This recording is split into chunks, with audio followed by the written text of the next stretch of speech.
마태복음 7장 13절에서 20절까지 같이 교독하도록 할게요. 좁은 문으로 들어가라. 멸망으로 인도하는 문은 크고 그 길이 넓어 그리로 들어가는 자가 많고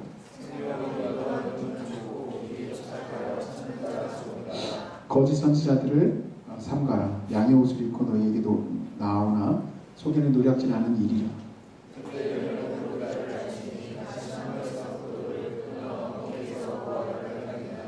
이와 같이 좋은 나무마다 아름다운 열매를 맺고 못된 나무가 나쁜 열매를 맺나니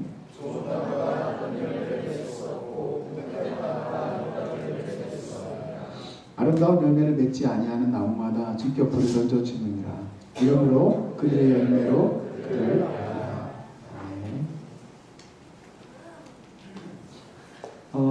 캄보디아에서 있었던 일을 조금 나누길 원합니다. 이번에 특별히 선교사님과 그래도 2번 만나고 나니까 선교사님이 저를 굉장히 친근하게 대해주시더라고요. 감사했고 그렇습니다. 또 예상치 못하게 이번 교역자 수련회를 제가 월요일부터 수요일까지 갔다 왔는데 다음 주 월요일부터 수요일은 또 젊은이 팀 수련회가 있어요. 그래서 제가 감당이 안 됩니다. 또 거기다 금토는 또 우리 제자반 수련회죠. 우리 아내가 놀라지 않을 수가 없습니다. 제가 집에 있지를 않으니까 요즘 자주 물어보는 게 있어요. 자기를 사랑하냐고. 아무튼 그 지난 교육자 수련회 때 제가 담임 목사님과 사실은 대화할 시간이 거의 없고요. 대화한 적도 별로 없습니다. 2년 동안. 그런데 이번엔 정말 얘기를 많이 하고 그랬었어요. 제가 대화했다기보다는 가까이서 좀 그분의 생각이라든지 또 여러 비전이라든지 이런 걸 들을 수 있는 시간들이 많이 있었어요. 그래서 제게 지금 여러분과 못 봤었던 2주간에는 참 좋은 영적 지도자들의 그런 어떤 마음들을 느낄 수 있었던 기간이었어요. 먼저 김정영 선교사님은 여러분 잘 모르시는 분이 더 많겠지만 저에게 설명을 드리면 여자분이신데 싱글이에요. 나이가 이제 거의 60에 가까이 다가가고 계시죠. 그런 여자분인데 이 여자분이 90년대에 이제 처음 90년대 초에 캄보디아에 들어갔습니다. 이 캄보디아는 70년대에 여러분이 혹시 알고 계시는지 모르겠지만 크메르루 지역에서 수많은 사람들이 죽었습니다. 킬링필드로 유명한 곳이 캄보디아예요. 그리고 나서 20년간 수없이 내전이 있었더라고요. 그러니까 계속 정부가 바뀌고 사람들은 서로 총으로 쏘고 죽이고 하는 일들이 계속 있습니다. 지금도 있었죠. 그래서 우리가 떠날 때 계속 우리가 겁이 나가지고 전화를 했었습니다. 우리 가도 됩니까? 그랬더니 와도 됩니다. 계속 그러시더라고요. 그래서 제가 계속 코디한테 우리 가도 진짜 되는지 다시 한번 물어봐라. 그래서 선교사님이 우리를 다 데리고 프롬펜시로 들어가려고 했었는데 그걸 취소했어요. 왜냐면 제가 너무 두려워하니까 취소했어요. 지금은 많이 괜찮아진 거라고 하는데 예전에 90년대 초에 처음 들어가셨을 때는 진짜 말 그대로 제가 첫 번째 방문했을 때 그 얘기를 하셨어요. 권총을 자기에게 들이댔던 일이 있었다라고 하더라고요. 처음 들어갈 때 복음 하나를 가지고 그 땅 가운데 들어갔어요. 그리고 지금 이제 꽤 시간이 흘렀고 그동안 히스차일드라는 고아원 사역과 또 피딩 사역은 뭐냐면 먹을 것을 주는 사역이거든요. 그런 사역을 통해서 교회를 짓고 학교를 짓는 일들을 하고 또 그리고 유치원도 어마어마하게 크게 됐어요. 여러분 갔다 오시면요. 캄보디아 갔다 온 사람은 다 놀라는 게 하나 있는데 그 고아원이 작지가 않다는 거예요. 거대한 2개의 큰 동이 남자 숙소, 여자 숙소가 있는데 어마어마하게 크고 사역이 작지가 않아요. 한 여인에게서부터 나왔다고 믿어지지가 않아요. 자, 겉으로 드러난 건물들도 그러하긴 하지만 제가 감동을 받은 열매가 있습니다. 오늘 열매에 대한 얘기 좀 할 건데 제 영어 설교 다 하지도 못했어요. 제가 너무 길게 설교를 해가지고 중간에 끝쳐있었어야 되는데 제 영어 설교를 통역했었던 한 친구가 있어요. 제가 그 친구 계속 이름 까먹네. 네? 그래, 어떻게 그렇게 잘 기억해? 난 자꾸 쏨똥 생각이 나. 그 친구 이름이 수루라는 친구인데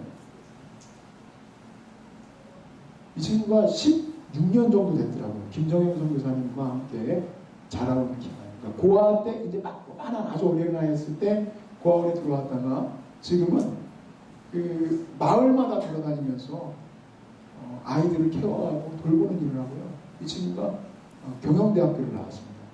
그리고 나서 무엇이 꿈이냐면 자기 돈을 많이 벌어가지고 캄보디아에 있는 아이들을 다 먹여 살리는 것이 자기 꿈이래요.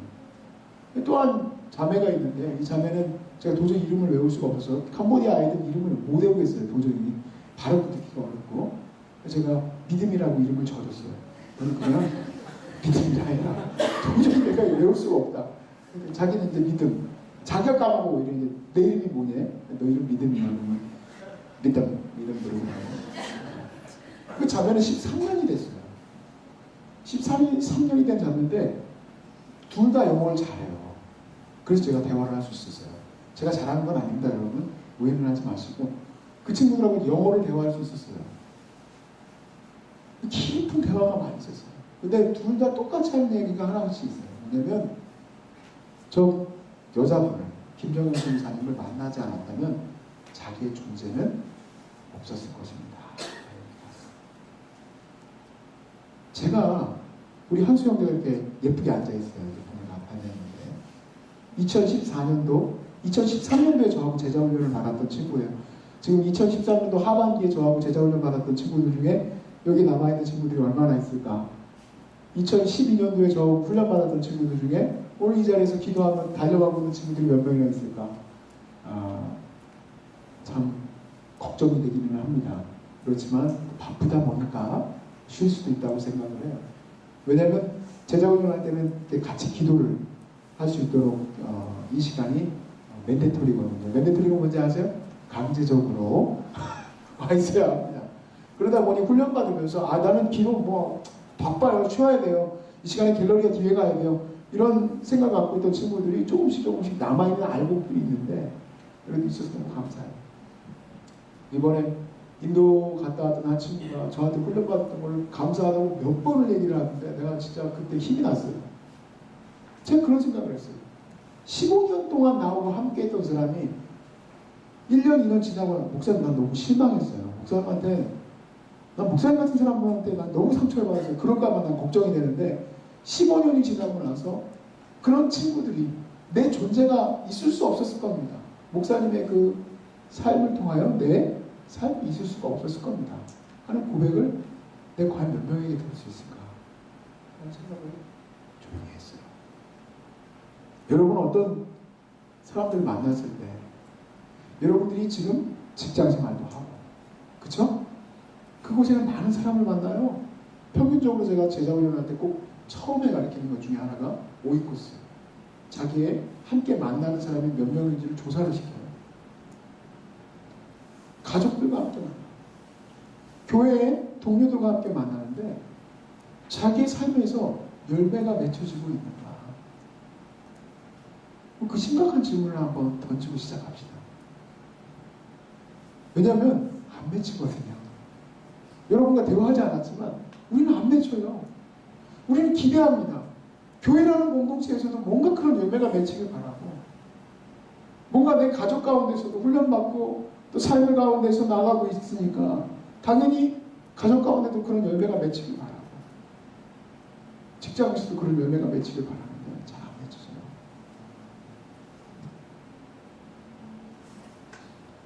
첫 번째, 열매를 잘 못 맺히는 나무가 나쁜 나무인 겁니다. 사실 오늘 본문은 아주 세게 얘기합니다. 좋은 나무는 좋은 열매를 맺는다는 거예요. 그리고 나쁜 나무는 좋은 열매를 맺을 수 없대요.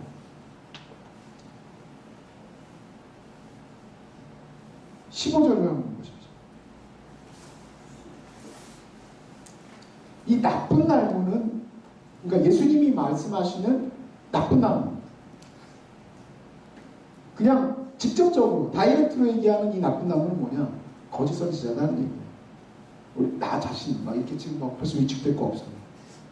지금 15절 얘기하고 있는 이 얘기는 거짓 선지자다 얘기하죠. 15절 보세요. 거짓 선지자들을 삼가하라 하고 시작합니다. 거짓 선지자는 나쁜 나무. 자, 이 거짓 선지자에 대해서 조금 더 설명을 하는 것이 베드로전서 2장 1절에서 3절이에요. 제가 한번 읽어볼게요. 여러분도 성경책 한번 찾아보십시오.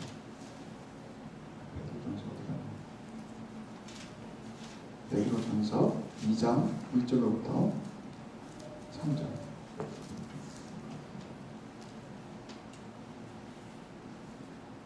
아, 베드로 후손가 보다. 베드로 후손이에요. 베드로전서 2장 1절부터 3절. 그러나 백성 가운데 또한 거짓 선지자들이 일어났었나니, 그쵸? 과거에 거짓 선지자가 일어났었나니 이와 같이 너희 중에도 누가 나타났습니까? 거짓 선생들이 있습니다. 그들은 멸망하게 할 이단들을 가만히 끌어들여 자기들은 사신 줄을 부인하고 임박한 멸망을 스스로 취하는 자들. 이단을 말하는 거네요. 거짓 선생들. 여럿이 그들의 호색하는 것을 따르리니 이들로 말미암아 진리의 도가 오히려 비방을 받을 것이다. 정말 그렇더라고요. 멀리 안 볼게요. 많은 예화가 있지만 그냥 어제 얘기했던, 어제 이제 세 가족을 제가 만나는 날입니다. 목요일이죠. 어제 한 친구가 교회 온 지 2주 됐습니다. 아니, 교회라는 것 자체를 온 지가 2주가 된 거예요. 교회라는 곳을 온 지가 딱 2주 됐어요. 이 친구 하는 얘기가 뭐냐면, 그래서 2주 만에 와서 보니까 교회가 어떻습니까? 물어봤더니 교회 너무 좋네요. 그래요. 아, 그래요? 원래 어떻게 생각했어요? 그랬더니 전 교회가 너무 싫었대요. 이유가 뭐냐 그랬더니 자꾸 집을 찾아온대요. 자꾸 집을 찾아오고 자기 보러 그 신앙을 가시라고 얘기를 한다는 거예요. 아, 그거는 여호와의 증인입니다. 그랬어요. 제가 그랬더니 저는 뭐 여호와의 증인인지 뭔지는 잘 모르죠. 다 교회로 느끼죠. 이렇게 얘기해요. 맞아요. 오늘 아침에 대화를 했었던 한 자매와의 대화에서도 자기 아버지가 너무너무 교회를 싫어한대요. 이유가 뭐냐면 예전에 아버님의 형님이 이단에 빠져서 살았었는데 그분에게는 이단이라는 생각이 아니라 무슨 생각입니까? 교회라는 생각이 든 거야. 그러니까 교회는 너무 싫은 거야. 교회가 싫은 거야. 교회가. 결국에는 이 2장 2절의 말씀처럼 진리가 비방을 받게 됐어요. 사람들은 이게 2단인지 3단인지 몰라요. 다 교회로 합니다. 그게 JMS인지 신천지인지 전명성인지 뭘 어떻게 알겠습니까? 다 교회로 합니다.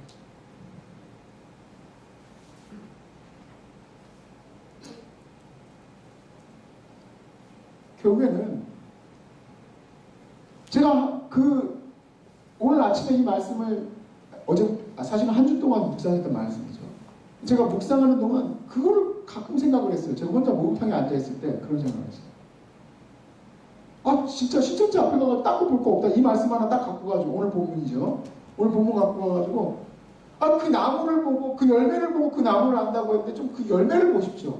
당신들의 열매, 가정이 제대로 돌아가고 있습니까?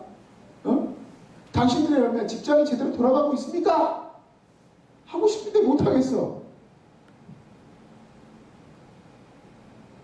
당연히 거짓 선지자들을 통해서, 거짓 선생들을 통해서 이단들에게는 좋은 열매가 맺혀질 수 없어요. 근데 여러분, 이단들의 홈페이지를 가보면 다 좋은 열매로 포장이 되어 있어요. 무슨 뭐 표창장을 받았다는 둥, 어디 무슨 막 국제적으로 이렇게 다 표현이 되어 있어요. 제가 다 홈페이지를 뒤져봤더니 통일교며 JMS며 뭐며, JMS는 없어졌어. 근데 또 어디지? 신천지는 다 무슨 막 수많은 국제적인 사람들이 서 있고 거기 앞에 교주가 딱 서 있어요. 웃으면서, 밝게 웃으면서 뭔가 좋은 열매를 맺은 것처럼 선전하는 거죠. 그거 보면은 좀 약간 북한하고 좀 비슷한 것 같아요. 선전하고 있어요. 좋은 열매가 맺어진 것처럼 하고 있다. 좋은 열매가 없어요. 당연한 건데 우리 여기까지는 이해할 수 있습니다. 문제는 뭐냐면 바로 우리 자신이에요. 우리는 바른 가르침에 있잖아요. 우리는 바른 진리 위에 서 있는데 열매가 맺히지 않는다. 나쁜 나무는 거짓 선지자죠. 예수님 말씀하시고. 근데 나는 거짓 선지자와 거짓 선생의 말씀을 듣고 있는 것이 아니고 바른 말씀을 듣고 있고 심지어 목사인 나도 바른 말씀을 전하고 있는데 왜 내 삶에서 열매가 맺히지 않느냐. 여기서 한 가지 중심적으로 봐야 될 게 있어요. 나쁜 열매만 맺히느냐? 그건 아닙니다. 좋은 열매가 맺히죠. 그렇지만 한 가지 사실을 꼭 인정하고 넘어가야 될 게 있습니다. 그것은 뭐냐면 우리가 예수 안에 거하지 않으면 내가 바른 진리 안에 있을지라도 내가 예수님의 말씀에 거하지 않으면 우리는 절대로 열매를 맺을 수 없는. 아니 그래도 좋은 가르침을 받았고 나도 인격적으로 지금 나이도 30살 정도 먹었고 윤리적으로 살고 도덕적으로 살고 나름대로 지위가 있는데 왜 선한 열매가 맺히지 못한다고 하십니까? 나는 이거 자체를 다 내려놓아야지만 된다는 사실을 우리가 붙들어야 된다는 거예요.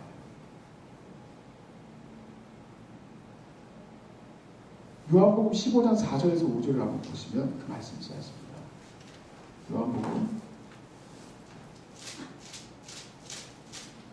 15장 4절에서 5절 말씀.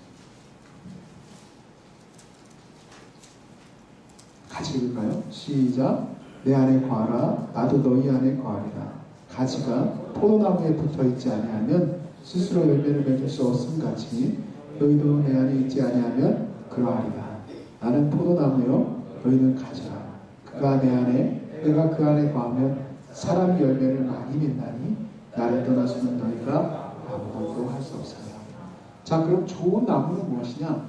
좋은 나무는 예수 그리스도입니다. 내가 나무가 아니에요.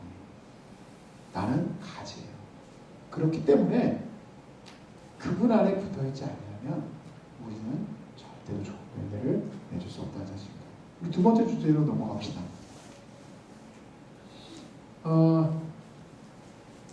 제일 중요한 건 그거겠죠. 좋은 가르침을 받는 게 중요합니다. 바른 가르침을 받는 게 중요해요. 재밌는 가르침이 아니에요. 여러분 착각에 빠지시면 안 돼요. 내가 편하고 듣기 좋은 말씀을 듣는 게 여러분이 좋은 것이 아니라 바른 가르침을 받고 바른 복음 위에 서 있는 것이 우선적으로 가장 중요합니다.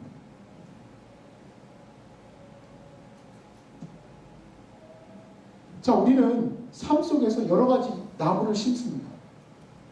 가정이라는 나무, 직장이라는 나무, 교회라는 나무를 심어요. 그 공동체에서 열매를 맺어요.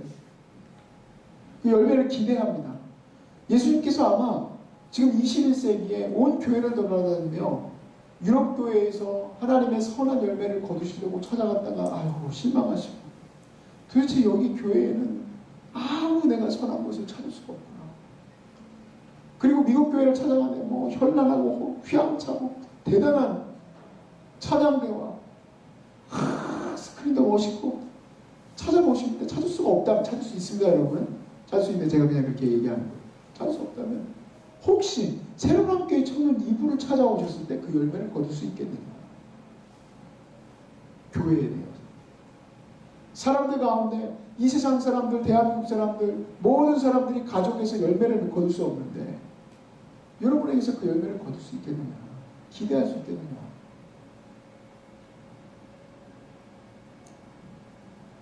열매를 맺기 어렵다.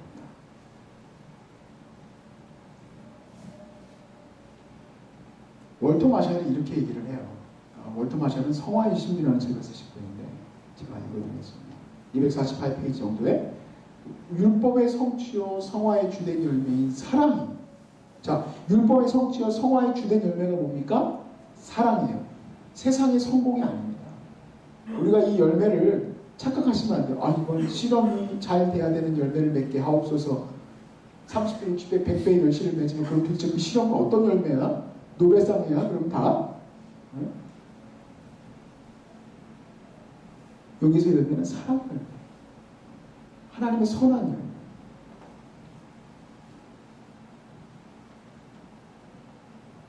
진실로 그리스도를 마음에 영접하지 않는 거짓 때문입니다. 자, 율법의 성취와 성화의 주된 열매인 사랑이 거짓된 믿음에서 비롯되어서는 안 된다. 절대로. 이상한 얘기예요. 왜냐하면 그 열매가 거짓된 믿음에서 비롯되어서는 안 된다. 진실로 그리스도를 마음에 영접하지 않는 거짓된 믿음이다. 이런 믿음은 어떤 믿음이냐? 그 어떤 참된 순종이나 사랑도 불러일으키지 못한다. 그러니까 내가 그 열매를 맺은 것처럼 드러내었지만 거짓이라는 게 거짓. 그것이 거짓 믿음이에요.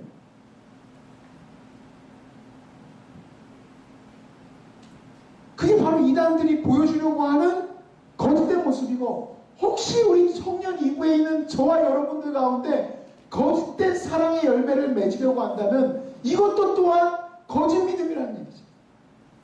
보고 싶지도 않았으면서, 여러분 저 보고 싶었어요?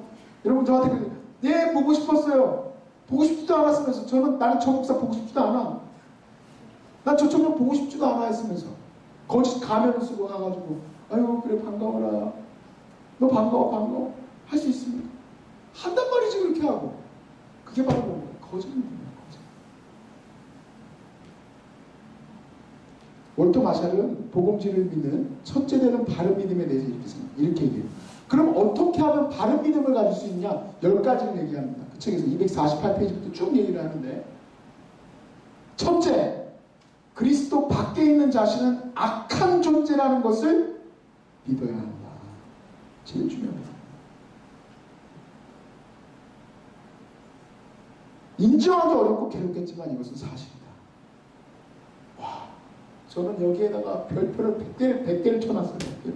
거짓말입니다. 100개 안 쳐놨어요. 저 미칠 친구 별로 안 좋아해요. 사실 책에다가. 내 마음속에다가 그 별표를 쳐놨어요.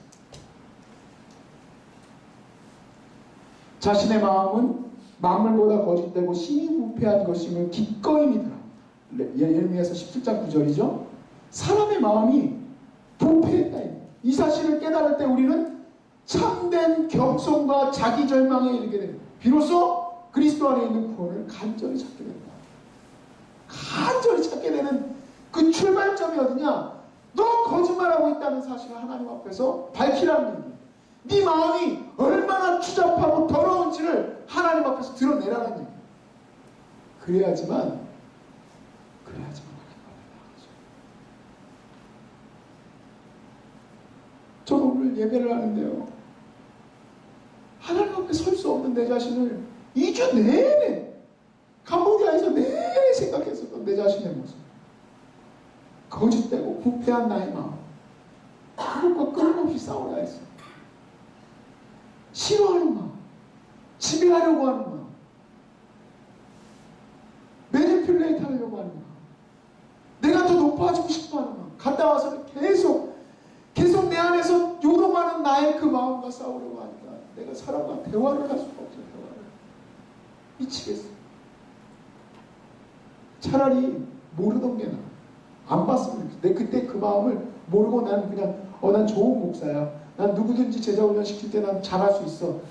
난 누구든지 설교할 때 난 좋은 목사로서 좋은 설교할 수 있어. 이런 차라리 이 마음을 갖고 있으면 더 좋겠어. 그렇지 않다는 사실을 내가 붙들어야 된다는 사실이 더 절망스럽고 괴롭지만, 나는 오늘 예배가 너무 은혜예요. 나는 우리 이래가 오늘 찬양할 때 실수 안 하는 게 너무 놀라웠어요. 집중할 수 있었어요. 보니까 대호가 드럼 치니까 그런 것 같아요. 박자를 쳐주니까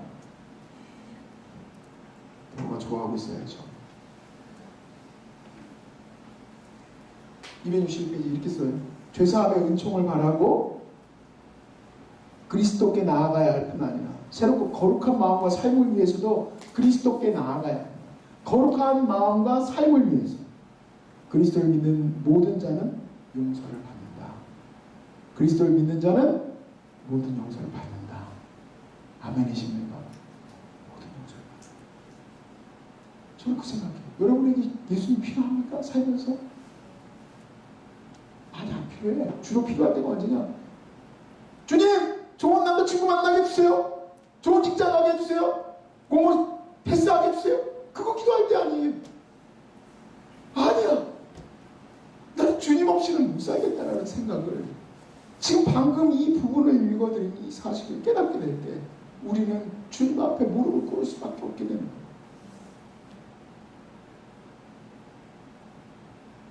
그래서 이것을 믿어야 된다는 얘기예요. 어떡하실까요? 하나님께서 네 마음을 바꾸어 주실 것을 믿어야 됩니다.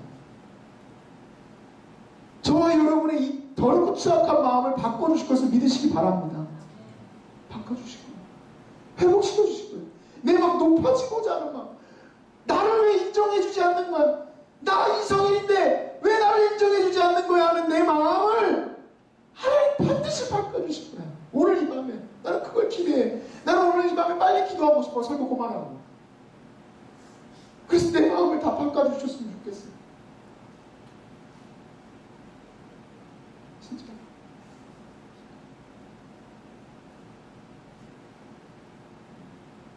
내 마음이 선한 열매를 맺지 못하게 하는 것을 깨닫게 되는 거. 그게 복음의 시작이에요. 복음은 아무 가방이 없습니다. 내 마음에 아무 가방이 없습니다. 거기서부터 시작합니다. 그리고 주님이 치유하실 것을 바라보는 겁니다. 바로 전혀 네버 주님을 떠나서는 절대로 열매를 맺을 수 없다는 사실을 우리가 받아들여야지만 우리는 좋은 열매를 맺을 수 있다. 그걸 먼저 받아들여야지. 그걸 먼저 알아야지만 우리를 맺을 수 있어요.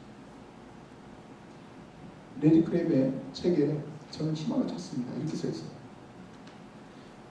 엉망진창이고 냄새나는 시궁창 속을 스르르 기어다니는 뱀들이 있다. 이런 욕구들이 우리 삶을 지배하는데 어떻게 영적 공동체를 세울 수 있을까? 우리는 할 수 없다. 하지만 하나님은 계획을 품고 계시다. 따라합시다. 하나님은 계획을 품고 계신다. 여러분, 성경은 그 계획을 써놓은 책. 하나님의 그 계획. 우리는 할 수 없어. 그런데 하나님은 그 계획을 가지고 계시고, 무슨 계획? 우리를 선하게 이끌어 주실 계획을 갖고 계세요. 그리고 그것은 정말 놀랍고 좋은 길입니다. 그것은 우리를 영적 공동체로 인도할 수 있다. 와, 아멘입니다. 세 번째, 거룩한 열매를 꿈꾸는 것은 너무너무 귀한 비전입니다. 너무너무 좋은 일이에요. 먼저 우리가 받아들여야 될 게 있습니다. 나는 열매를 맺을 수 없어. 그러나 예수 안에 있으면 그 거룩한 열매를 맺을 수 있어.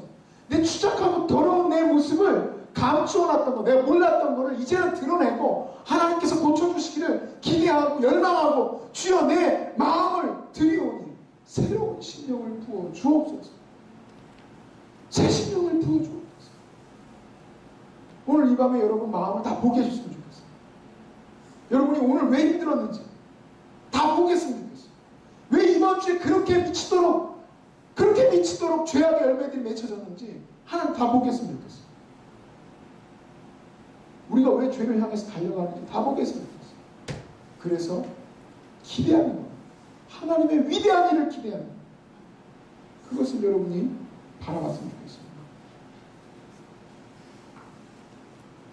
드디어 저는 오늘 사실은 앞부분이 아닌 뒷부분을 먼저 설명을 했는데 앞부분으로 넘어갑니다. 13절 말씀에 보니까 뭐라고 되어 있습니까? 좁은 문으로 들어가야 되겠어요. 좁은 문. 저는 아무리 찾아도, 주석이든 여러 가지 책들을 찾아도 좁은 문이 무엇인지 찾을 수가 없었어요. 예수님은 좁은 문이 무엇인지 정확하게 설명을 안 해줬어요. 근데 그게 맞는 것 같아요. 좁은 문이냐. 왜냐하면 넓은 문이라는 것은 인간의 육체의 욕심, 죄악의 욕심을 따라서 가기 때문에 많이 글러가. 그러나 좁은 문은, 좁은 길은 인간의 욕심이 아닌 성령의 욕심을 따라가려고 하기 때문에 많지가. 그래서 이거는 거룩한 도전이 돼요. 거룩한 도전.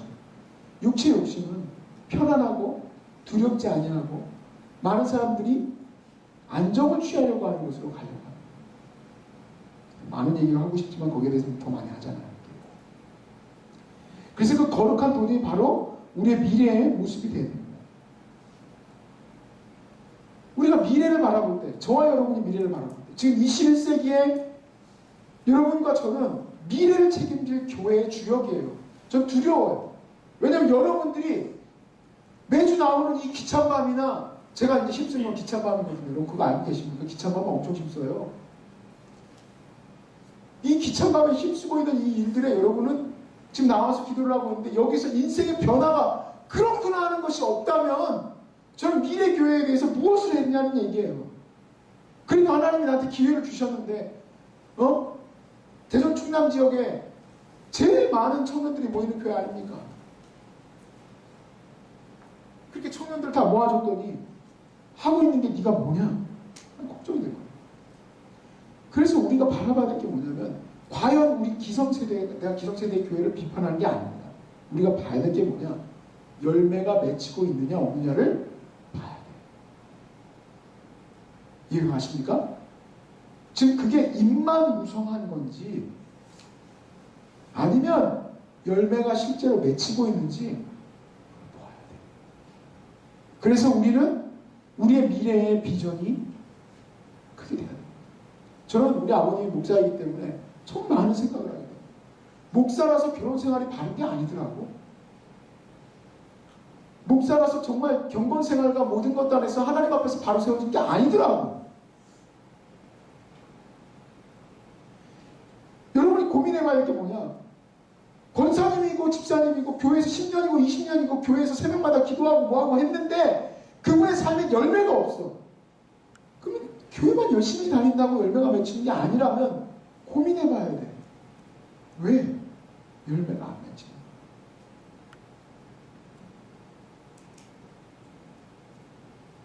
그래서 우리가 그것을 바라보고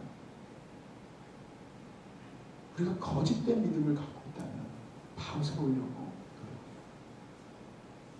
거짓된 모습을 갖고 있다면 저와 여러분은 그 긴장이 있어야 한다는 사실입니다. 이게 바로 매일같이 갱신되어져야 될 우리의 모습인데요. 그 도전입니다. 어마어마한 도전. 이 모습을 제가 만났던 이분들 있지 않습니까? 김정현 선교사님이나 담임 목사님은 늘 고민하고 있더라고요. 제가 그걸 보면서 많은 도전을 받았어요. 내가 젊은 목사인지 담임 목사님이 젊은 목사인지 구분이 안 가더라고요. 내가 젊은 청년인지 김정현 선교사님이 젊은 청년인지 구분이 안 가. 김정현 선교사님이 그래요. 저하고 이제 애들 이제 청년들이 중간에 잠을 자는데 저는 이제 그분하고 얘기를 좀 했었어요. 그런데 저한테 그러는 거예요. 지금 제가 온 건 90년대 초에 왔는데 캄보디아는 하루가 다르게 변하고 있다. 그래서 아빠 아마 앞으로 태국을 좀 닮아서 변하게 될 것입니다. 그래서 복음이 이제는 예전처럼 피딩 사역이 아니라 지금은 이제는 교육으로 가야 합니다. 사실 많은 사람들이 말린대요. 지금 있는 현재의 리더들도 선교사님 제발 지금 있는 유치원도 대단합니다.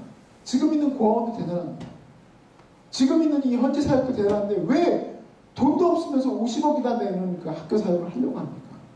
자기는 그거를 도전해야 됩니다. 왜냐하면 지금 이 문이 닫히고 태국같이 되면 태국은 제가 가봤기 때문에 알거든요. 태국은 지금 복음 전파하기가 너무 힘들어요. 교회를 못 세웁니다. 그만큼 어려워. 근데 그 일을 하려면 지금 현재라도 문이 열려있을 때 빨리 이 일들을 해서 뭘 세우려고 하는 거예요? 지도자들을 세우려고 하는 거예요. 기독교 지도자를 세우려고 하는 꿈이 있는 거예요.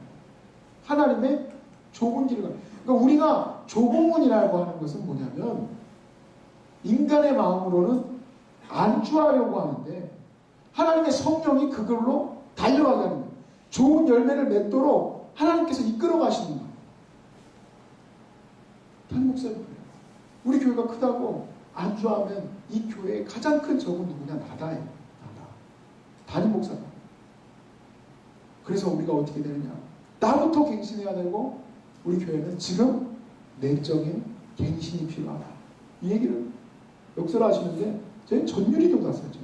어떻게 저런 이야기를 저분은 할 수 있을까? 나는 안주하려고 하는 마음이 있는데도 우리 공동체도 마찬가지로 무엇인가 안주하려고 하는 마음이 있는데 왜 이걸 자꾸 뒤집어서 다음 디케이드를 준비하려고 하는가? 어떻게 이게 가능할까? 저는 그런 생각을 했어요.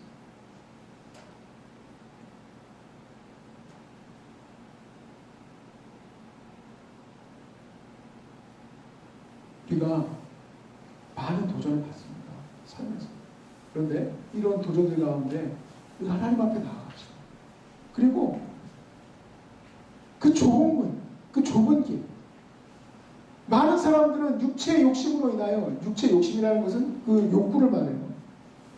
죄성으로 인하여서 그냥 안주하고 그냥 자기의 이름을 높이고 남들에게 거짓된 모습, 메이크오버한 모습들을 보이고 그런 것들로 교회에 뭔가 열매를 맺은 것처럼 보이려고 하지만 우리는 그래서는 안 돼요. 내가 그렇지 않으면 오늘도 나는 나를 쳐서 굴복시켜서 하나님 앞에 나아가려고 하고 남들은 다 저렇게 살아도 우리는 오늘 하나님이 원하시는 길을 위해서 나가야 합니다. 그러면 김정근 선교사님이 없었던 그 시간에 그 2명 청년 만났다고 했죠. 한 남자 청년과 한 여자 청년. 캄보디아에서 만났던 미드미하고 수루 2명. 저는 저분이 없었다면 제 15년은 없었어요. 제 존재가 없었을 겁니다. 하는 이 고백을 저와 여러분의 삶 속에서도 맺을 수 있을 줄로 믿습니다. 그게 가능하기 때문에 30배, 60배, 100배의 열매가 되는 거예요. 한 명에 대한 그 은혜가 그 친구, 수로 한 친구가요, 수없이 많은 사람들을 케어해요, 지금. 가서 보시면 알아요. 그게 30배, 60배, 100배야. 저와 여러분의 삶 속에 이런 고백이 있을 수 있길 죄로 축복합니다.